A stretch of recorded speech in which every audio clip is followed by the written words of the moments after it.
In the following example is also another example of conservation of angular momentum, but this time with a collision. A 1 kilogram pellet hits a 10 kilogram rod at one end that is 1 meter long that swings on the other end. Right? If the 1 kilogram pellet has a velocity of 1 meter per second, what is the initial rotation rate of the rod? So let's consider the example. So let's have a rod. It's hanging on one end. It gets really long. It's about 1 meter long. And then the other end, I'm going to shoot a pellet at it. Okay, and it's going to basically, this is my initial state. It's going to stick to it. And then when it gets stuck, I have the pellet right there. It's going to be trying to rotate along with some omega, right? Which I don't know what that omega is going to be equal to. I should write omega is equal to question mark. Okay, so that's my initial state. This is my final state. And again, it's very simple. We just apply the conservation of momentum. So L1 initial plus L2 initial is equal to L1 final plus L2 final. All right. So this is just going to be I1 omega 1 initial plus I2 omega 2 initial is equal to I1 omega 1 final plus I2 omega 2 final. All right.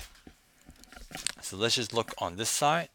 On this side, on this side, what we have is we have basically this object and this side, and the momentum for this. We're looking right before it collides. It's just going to be the moment inertia for this is going to be basically m1. So let's call this number 1. Call this number 2. m1. Let's call this L squared. This is L is 1 meter plus 1/3. Sorry. m1 L squared times omega 1 I. Well, what's that omega 1? That's just going to be equal to basically V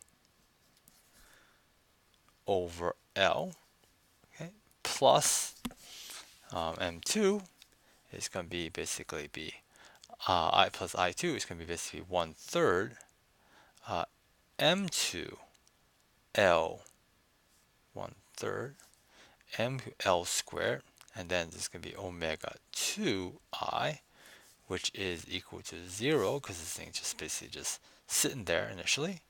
Is equal to the combination of these two, right?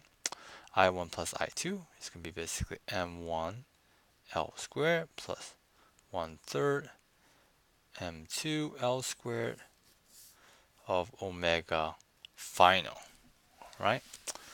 Okay, so let's just plug in the numbers that are required. So this is just going to be 0.11 meters squared times V, which is going to be 1 meter per second, divided by 1 meter, okay, plus 1/3 of a 10 kilogram rod, that is 1 meter squared long, omega 2 initial. Wait, I forgot this is 0, doesn't matter.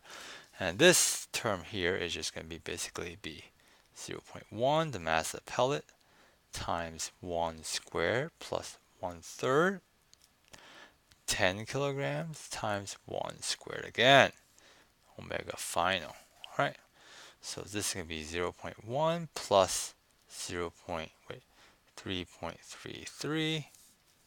It's going to be 3.4 is equal 3.4 omega f. And what is it going to be equal to? This is going to be equal to 0.1 times 1 times 1 is 0.1, right?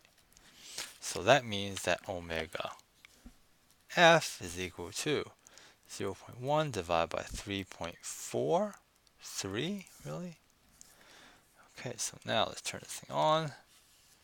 0.1 divided by 3.43 is equal to about 0.03 radians per second. Right? And that is the initial rotation rate of the rod. Okay, hope that was helpful.